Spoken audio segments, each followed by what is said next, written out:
पहा नवीन एपिसोड्स एकदम add free.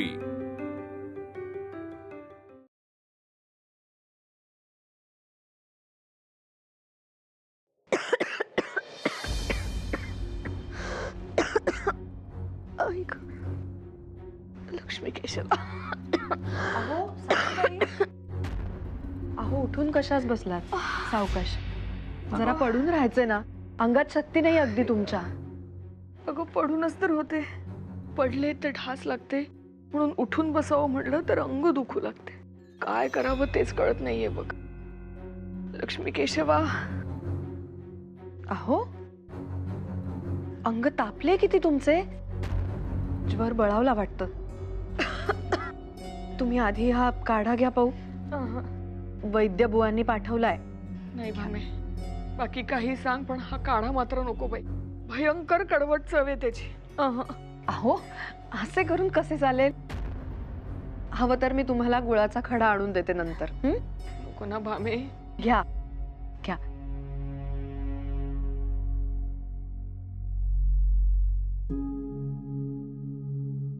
आणि आता जरा थोडा वेळ स्वस्थ पडून राहा. घराकडे पाहते मी. बघ बाई, कशी अशी अचानक आजारी पडले मी. सगळा भार नेमका तुझ्यावर पडला बघ. अहो असं काय म्हणताय? कुणी हौस म्हणून का आजारी पडतं, का ठरवून आजारी पडतं? सणासुदीची दगदग झाली तुम्हाला, तेच काय ते निमित्त. थोडासा आराम केलात ना, म्हणजे बघा कशा चटकन पदर खोसून पुन्हा उभ्या राहाल ते. आणि सासूबाई, आता तुमचं सुद्धा वय झालंय म्हटलं, त्याचीच लक्षणे आहेत ही सारी. हो का? बर, पहा बरं, मला आराम करायची सवय लागली ना, तुझं कठीण होईल. सावकाश, तुम्ही पडा जरा, मी तुमच्यासाठी गुळाचा खडा आणते. नाही नाही भामे, तू बैस. मला तुझ्याशी थोडं महत्वाचं बोलायचंय. काय? भामे, तुझा नवरा इतक्या दिवसांनी घरी परतला, घरात सण आहे, तू 4 दिवस सुद्धा त्याला घरी थांबू शकली नाहीस. कशी ग तू अशी?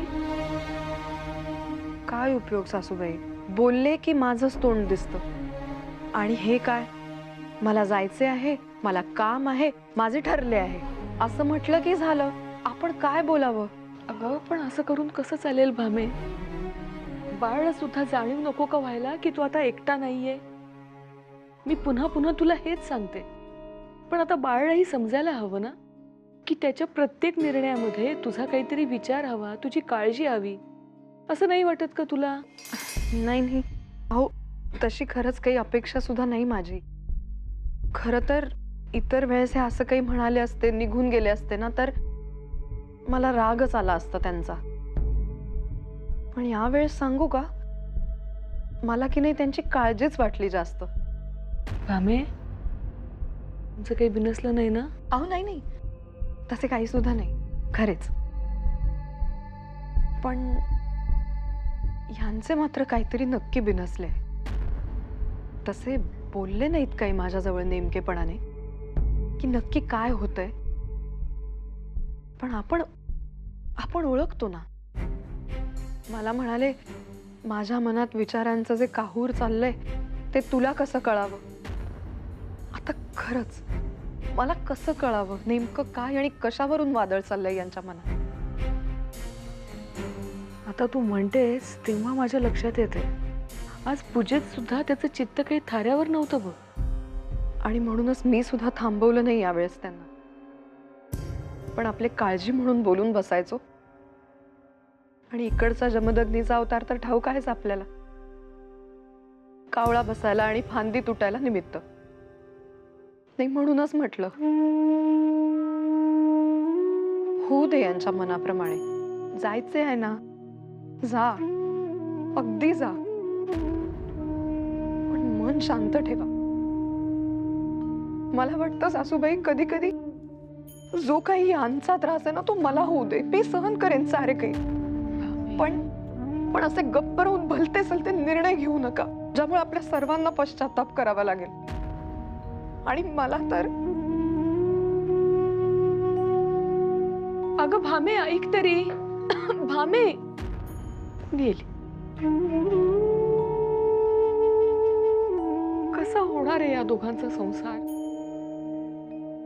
तो बाळ असा आणि ही बाळला सुद्धा हिचं मन समजत कसं नाही देवच जाणे. लक्ष्मी केशवा सांभाळ.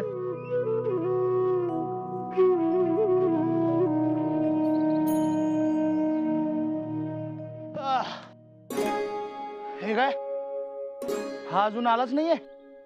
मला वाटलं मला जायला विलंब झाला, पण या पठ्ठ्याचा काय अजून पत्ताच नाही. रामकृष्ण हरे. हे पचन म्हणावे की काय. आता येऊ दे त्या बळवंताला. चांगला धारेवर धरतो, वेळेवर का नाही उगवलास म्हणून.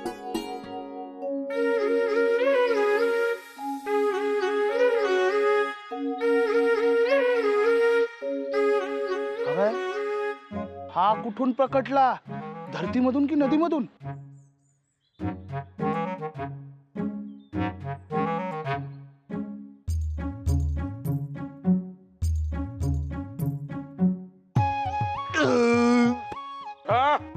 तुझे आव असलेले मुख जरा झाकतोस का?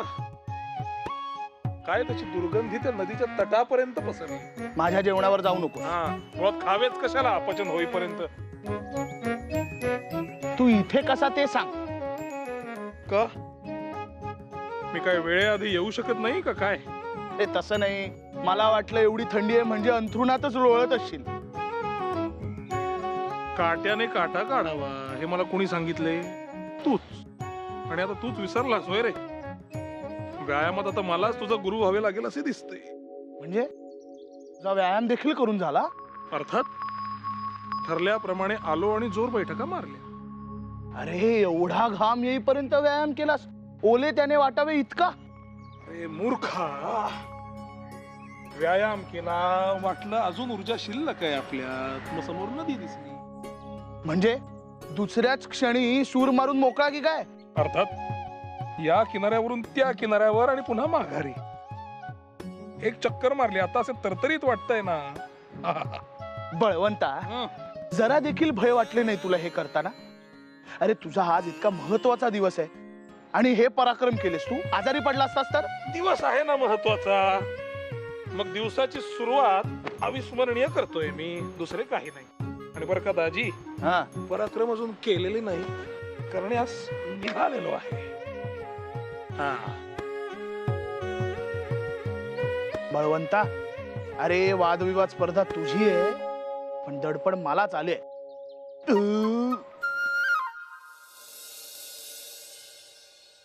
बळवंताला पाहिलंस? नाही. अरे नाही काय नाही म्हणतोय? आता नाही पाहिलं म्हणल्यावर नाहीच म्हणणार ना. पण मग शोध त्याला. अरे स्पर्धेच्या वेळेनंतर पोहोचला तर काय उपयोग आहे? त्याला स्पर्धेत सहभागी होता येणार नाही. बळवंत कुठे? हा, आम्हाला वाटलं तो तुझ्या सोबत येतोय. घ्या, म्हणजे आलाच नाही का तो अजून? तरी मी त्याला सांगत होतो एवढ्या थंडीत नदीत पोहायला जाऊ नको, तरी शहाणपणा करत गेला पोहायला. आता पडला असणार आजारी. ह्याचा हट्टीपणा ना त्याच्याच अंगलट येणार एक भवतः का चिंता असती? घ्या, आत्ता आलायस होय? आम्हाला वाटलं की तू येणारच नाहीस. का? अरे कर्वे आणि बाकीचे स्पर्धक येऊन बसलेत. मग बसू द्या की. अजून 11 वाजण्यास किमान 5 मिनिटे आहेत. कशावरून सांग? कशावरून? सावली पहा. सावली पायरीच्या थोडी मागे, पायरीपर्यंत पोहोचली की वाजले 11. वा, घ्या. ह्याला म्हणतात ज्ञान. बळवंता, तू कशाला घेतो स्पर्धेत भाग? नेहमीप्रमाणे विजयी तूच होणार आहेस. असा कोण आहे जो तुझ्याशी वाद घालू शकेल? कोण आहे तो महाभाग? नाही नाही नाही नाही, मीच हे मानत नाही. मुळात मी विजय पराजय यासाठी स्पर्धा करीतच नाही. अनेक विद्यार्थ्यांचे विविध विषयांवरचे विचार आपल्याला ऐकायला मिळतात आणि तेच आपल्या ज्ञानात भर पाडते. माझे म्हणणे असे आहे की याच उद्देशाने स्पर्धा भरवली जावी, दुसरे काही नाही. चला टिळक्या, अगदी बरोबर बोललास. तर अरे अशा माध्यमांमधून तर विचारांची देवाणघेवाण होते, ज्ञानाचा आणि विद्येचा प्रचार आणि प्रसार देखील होतो. आणि हीच आपली परंपरा आहे जी आपल्या भूमीस पाश्चात्यांपेक्षा वेगळी ठरवते. म्हणूनच सांगतोय बरं का, तुम्ही सर्वांनी प्रत्येक स्पर्धकाचे विचार अगदी मन लावून ऐकायचे, ते महत्वाचे आहेत. कारण आजचा उत्तम श्रोता हाच उद्याचा उत्तम वक्ता होतो आणि ज्ञानी मनुष्य देखील होतो. काय दाजीपंत, तुमचं काय? तुम्ही स्पर्धेत सहभागी होणार आहात की नाही? मी सर, कुस्तीची स्पर्धा असती ना तर भाग घेतलाही असता आणि जिंकलोही असतो. पण हे मैदान बळवंताचे. होय तर विषय कोणताही असो, वेदांपासून ते गणितापर्यंत बळवंतास प्रत्येक विषयातील ज्ञान मुखोद्गत आहे. नाही नाही नाही रे बाबा. टिळक्या, या आधीची प्रत्येक स्पर्धा तू अगदी सहज जिंकत आलास. अर्थात तुझी हातोटीच आहे म्हणा ते. पण बाळ, या वेळेचा मार्ग वाटतो तितका सुकर नाही बरं का. का यंदा असं काय होणार आहे? बरं का टिळक्या, या वेळेला तुला तुझा प्रत्येक शब्द आणि त्या शब्दामागील विचार अगदी मोजून मापून वापरावा लागणार आहे. इतकंच कशाला, तुझ्याकडे असलेला ज्ञानाचा संचय कसा वापरायचा आणि कधी वापरायचा याचा देखील कस लागणार आहे. परंतु सर, नेमके काय कारण दडले यामागे? काय कारण दडले आहे असे विचारू नकोस, यामागे कोण दडले आहे असे विचार. कोण दडलंय?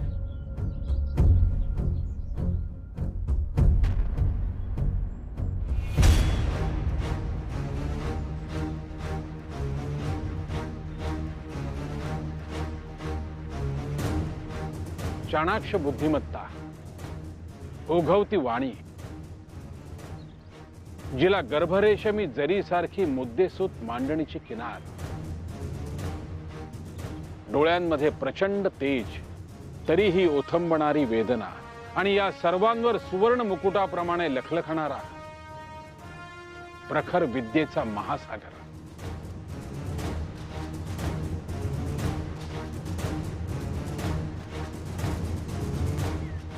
नाव काय यांचे? ज्ञानाचा तेजस्वी प्रभाकर, गोपाळ गणेश आगरकर.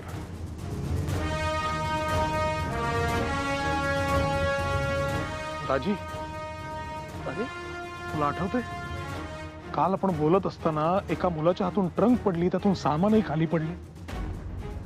तो वसतिगृहाकडे चालत येत होता तो? होय, तोच हा मुलगा. स्पर्धेसाठी आलाय तर. गोपाळ गणेश आगरकर.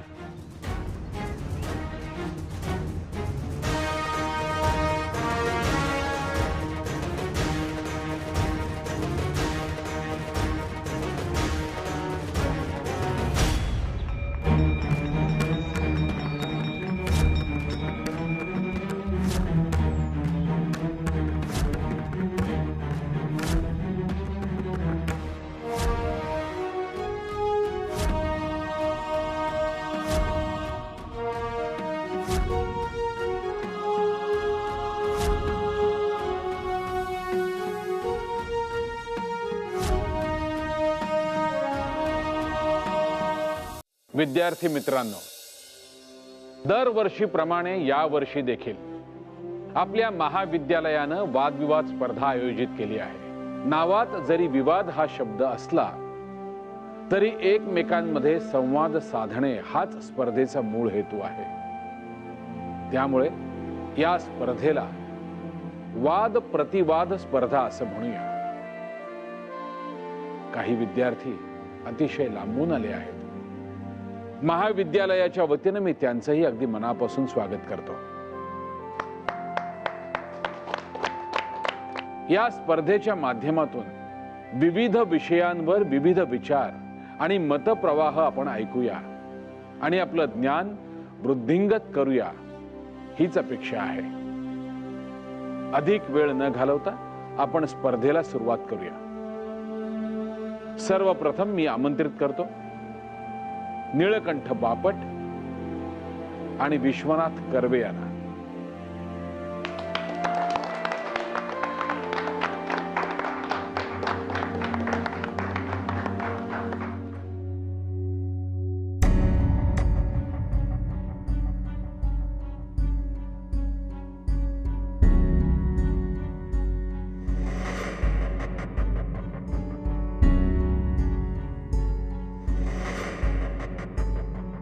मुळात चालीरीती आणि परंपरा हे आपले जीवन सोयीचे आणि नियमबद्ध करण्यासाठीच आहे आणि त्यांचे पालन केले नाही तर सर्वत्र स्वैराचार फोफावेल. ते मान्य असेल आपल्याला? चालीरीती आणि परंपरा ही गुलामगिरीची सूक्ष्म आणि तीक्ष्ण रूप आहेत. They are addictive to the society. परंपरा निर्माण केल्या जात नाहीत, त्या रुजवल्या जातात राज्यकर्त्यांकडून आपलं वर्चस्व टिकवण्याच्या स्वार्थी हेतूने. आज आपल्या देशामध्ये ब्रिटिशांची सत्ता आहे. ते त्यांच्या परंपरा, त्यांच्या चालीरीती आपल्यावर लादू पाहत असतील तर ते मान्य होईल आपल्याला का? परंपरा त्यांच्या काय किंवा आपल्या काय, तुमच्या हेतूने जीवन नियमबद्धच होईल ना. मग आक्षेप कसला? परंपरा आणि चालीरीती यांच्या मागे फक्त स्वार्थ आणि राजकारण एवढंच दडलंय, बाकी काही नाही. जीवन हे विज्ञान आहे ज्याचं सूत्र एकच. जे समोर दिसत नाही ते मानायचे नाही आणि जे डोळ्यास दिसते मग ते कितीही विदारक असले तरी ते झाकायचे नाही. कर्वे, यावर काही प्रतिवाद आहे का? जीवन म्हणजे फक्त विज्ञान नव्हे.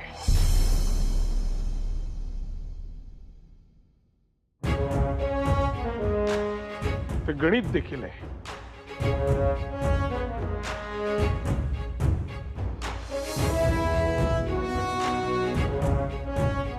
जे घडते, जे दिसते, त्या समस्येची उकल कुठल्या सूत्रानं होऊ शकेल याचा शोध म्हणजे जीवन. ते सूत्र हे एक असं शस्त्र आहे ज्याने आपले जीवन मार्गस्थ होऊ शकेल.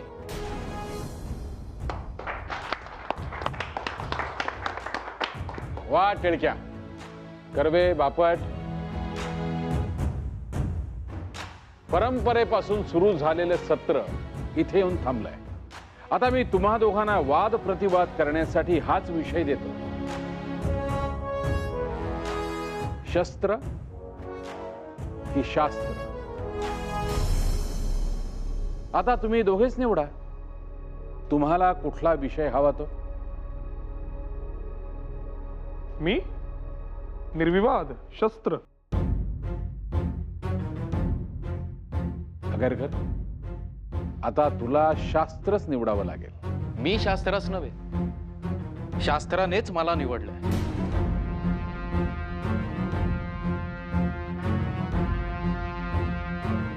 मी गोपाळ गणेश आगरकर. बळवंत गंगाधर टिळक.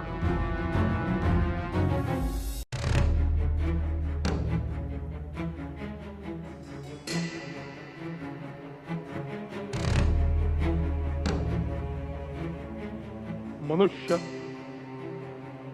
हा परिस्थितीचा गुलाम असतो. परिस्थिती त्याच्यावर अन्याय करत असते, त्याच्यावर जुलूम करत असते आणि म्हणून तो हतबल होतो, कारण त्याच्याकडे प्रतिकार करायला शस्त्र नसते. ज्या दिवशी त्याच्या हाती शस्त्र येईल तेव्हा तो जगातल्या कुठल्याही अन्यायातून, कुठल्याही गुलामगिरीतून स्वतःची सुटका करून घेईल. आज देशात चाललेले जुलमांचे प्रसंग पाहताना हेच लक्षात येते की आपल्या हाती शस्त्र नाही म्हणून आपल्याकडे मनोबल नाही. त्यामुळे शस्त्राला पर्याय नाही.